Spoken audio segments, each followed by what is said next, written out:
gorilla, nature. Bro, let's go skate. Dude, E equals MC squared. Nerd for life.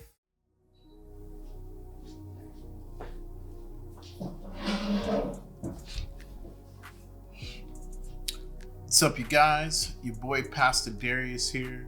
Super juiced. Another good day. This is another episode of Pastor Darius Knows Things. Woo! Let's go!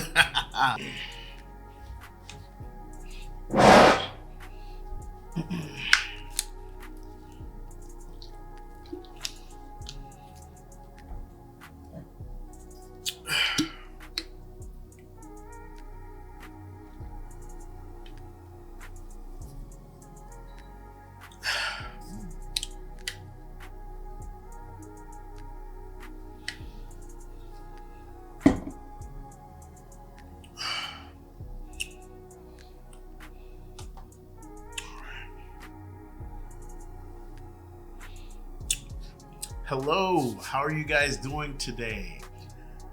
I want to welcome you guys to a new episode of Pastor Darius Knows Things. I am so excited! Woo! Let's hop right into it. So, I'm your host, Pastor Darius. In today's episode, we're going to be talking about biblical principles for financial independence, right? So this is the overall study that we're doing, right? Because finances are beyond important in the current day that we're living in, right? Your financial situation can determine a lot of things. It can determine, for a lot of people, their financial situation, honestly, it determines how they feel about themselves, and it determines confidence, right? There's a lot of issues around this specific area. So this is what we're focusing on. We're focusing on biblical principles for financial independence. The first topic that we're going to focus on, right, which is, this first episode, is it's on diligent work, right? Let's hop right into this. Let's hop right into the topic. We're going to start with the Bible verse this time, right? Today's main overall Bible verse states, "The soul of the sluggard craves and gets nothing, while the soul of the diligent is richly supplied." Ooh, man. And this is from Proverbs chapter 13, verse 4, right? So, topic one is develop a strong work ethic. Wow. Develop a strong work ethic. How many people out there, right, are honestly giving all that they have? How many people that are watching this video right now, when you go to your job, right, you give every last bit of your energy to being the best version of yourself while you are at that job? If you're not doing that, then I want you to know that this is part of the reason why you're not receiving the blessing that God has for you as far as finances go, right? A lot of people, they're looking for God to take care of everything. They want God to do all of the problems. They want to wake up and then boom, money in the bank. You hear what I'm saying? Like God is some type of genie. I'm here to let you know the God I serve isn't a genie. It ain't about making no wishes. You hear what I'm saying? If you want something in this life, right? This is a practical world. If you want to harvest, guess what? You got to plant a seed. You got to water the seed. You have to grow the seed. It takes time and effort. I'm sorry to tell you, right? A lot of these churches are making God out to be like some kind of wish genie, and that you can just go and pray and then all of a sudden, boom, money in the bank, baby. I'm sorry, man.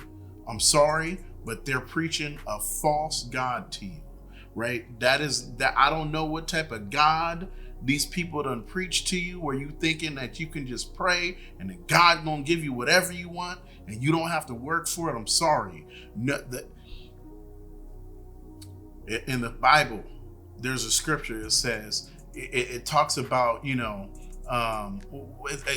says that he who doesn't work shall not eat, or something like that, or if you work, right, then you shall eat, something along that lines. But I'll put it in there. I'll put the scripture in there for you guys to see.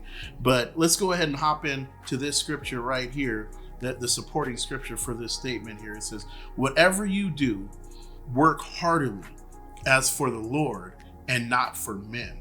And that's from Colossians chapter 3, verse 23. Wow. Beyond important right there. I love that.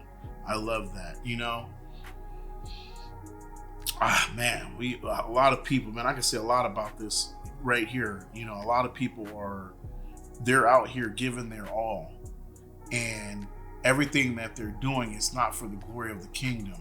It's so that they can be recognized by men.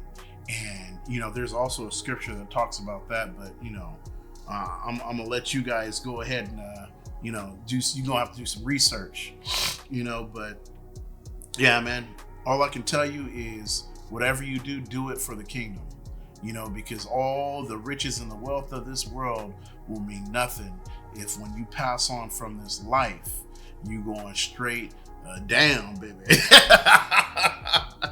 Real talk, man. So let's go ahead and hop into this next one. Next topic number 2, it says, seek opportunities for growth and development. Oh man, bro, come on. How many people have gotten content, right? But the issue is not about being content, is not the problem. The problem is not actively looking for opportunities to grow as an individual. You hear what I'm saying? You're definitely supposed to be content. If you got a good job, God has blessed you in that place, it makes you happy to be there, right? That is amazing. But if you're given an opportunity for growth, to grow, to go to the next, they're saying, hey man, we want to promote you. Don't be afraid. That promotion might have been a blessing from God. You guys, seek opportunities for growth and development continuously. Let's go ahead and go into the scripture for this one. The scripture for this says, for which of you, desiring to build a tower, does not first sit down and count the costs, whether he has enough to complete it? Luke, and this is from Luke chapter 14, verse 28. And, this verse encourages planning and forethought, which are essential for growth, right? We need to continuously think about the things that we want and the things that we desire, right? And then honestly, I highly recommend that you write it down, right? Get a notebook and write out your plans for the next coming year, for the next coming month, the next coming week. Write out the things that you want to accomplish. If you don't have a plan, you don't have goals, how do you know if you've accomplished anything with your life? You hear what I'm saying? You can have goals, and people say they got goals, but I'm telling you here now, if you need to get organized, you got to get organized with accomplishing those goals. You need to write out steps on how you're going to accomplish them. You need to write out dates on when the goals need to be accomplished. Write it down, get a notebook and write it down. And then you can go back and look at throughout the year, you can look back and see what progress that you have made. Come on, y'all. Let's get with it now. Let's get with it. This is good right here, boy. Woo! Powerful stuff. Pursue excellence in your field. Oh, I really like that. Man, bro, well, I tell you now, whatever you do, I'm trying to tell you guys, give everything. Don't give partial effort to anything that you do. Give everything, full effort, all the time, not part of the time, all of the time. Pursue excellence, man. Be the best. Kobe was the best. LeBron is the best. Jordan was the best at what they did. There's a long list of individuals who are the best at what they do. You hear what I'm saying? And the reason why is because they themselves desired excellence and they pursued it continuously. How can I become better at my craft? You need to ask yourself that question on a daily basis. What ways can I improve? Right? Because the fact is, if you're wondering what's the difference between you and the person who's making $10,000, $20,000 an hour, right? 10, 20 grand an hour, because there are people who make that type of money. The reason is they perfected their craft. Daily, they meticulously spent the time to try and figure out what ways they could improve. I highly recommend that you also do this. Right? So let's hop into the Bible scripture.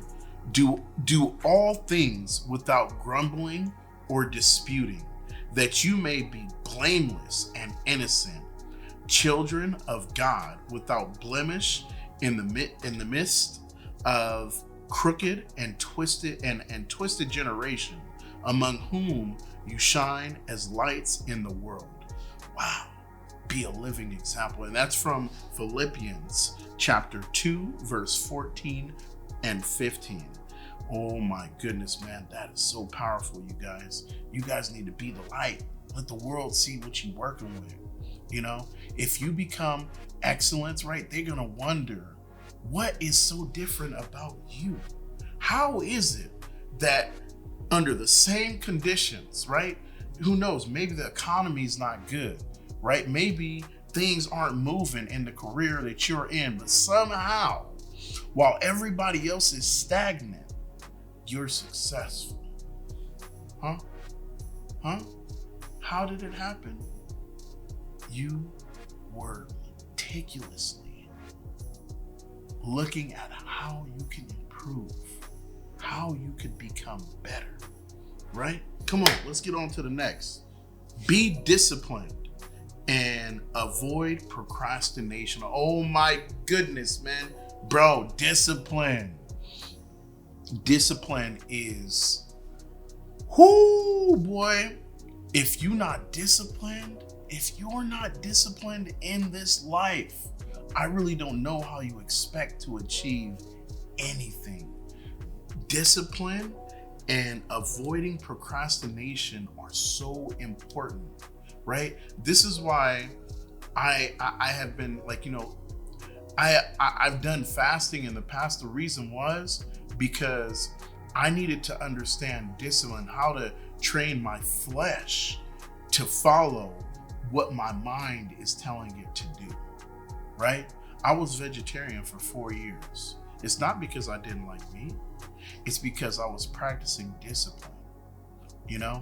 Sometimes we have to do things because we're looking for results. And the only way you're going to find those results, it's not everything. I'm sorry. I have to apologize to you guys because this new generation, right, that we're in, right, what is the Z, or I don't know what we're in right now, X, Y, something, all I know is that these young kids right now, they want everything on a platter and they want it now. They don't want to wait for it. They don't want to work for it. Outrageous, preposterous. Everybody wants to make more money, but they want to work less. Bro, the equation that you are doing doesn't add up. The math is not right. You hear what I'm saying? A lot of people, this is crazy. Would you want to go to a doctor who didn't take the time to go to medical school and didn't work hard, but found every way to cheat their way through their exams and do you want that type of doctor when you get sick? And you who knows, maybe you need a surgeon. You know what I'm saying? Bro, I'm pretty sure you want the surgeon who worked hard and devoted time developing their craft, becoming excellent, right? Come on, man. Come on, bro. You got to give everything, man. Be disciplined out here. Avoid procrastination. You hear what I'm saying? Let's hop into this. Let's hop into the scripture. Scripture says, "Go to the ant, O sluggard. Consider her ways and be wise." Ooh, boy. Proverbs 6:6, man. Man, the ant. They're such hardworking creatures. Continuously, boy. Consistency. Ooh, that's another one. That's another one. That's not in here, but consistency is very big too. You guys, be consistent. You know what I'm saying? Be reliable. This is beyond important. When we're talking about financial success and, people want to have the better life, right? You got to be consistent. You got to be reliable. Your word must be your bond. You hear what I'm saying? When you say something, I know the scripture says, let your yea be yea and your nay be nay. You hear what I'm saying? If people can't trust you, right? Come on, man. Why would somebody want to offer you a job when they can't even trust you with simple things? You hear what I'm saying?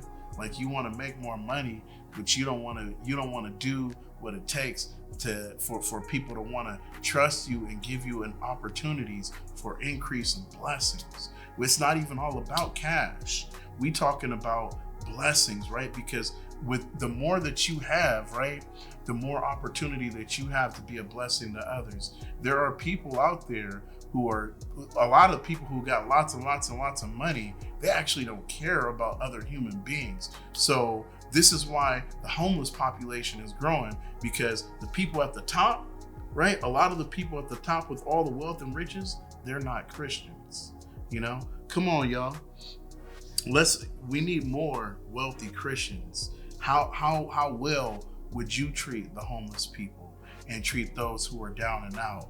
When you are wealthy and you're rich, you're going to be more. If the Christian people were taught to love all and to be kind and to be good to those who are less fortunate. Let's go ahead and hop into let's hop into this next topic. It says, consider multiple streams of income. Wow, man. You guys, you gotta have multiple streams of income. It is said that the average millionaire has 7 sources of income. This is a known statistic. You hear what I'm saying? If you have multiple sources of income, that's multiple opportunities at more success in your life. Maybe you need to write a book, publish that on Amazon. Maybe you need to work DoorDash and work Uber Eats. I remember I was able to make over $100,000 in 1 year.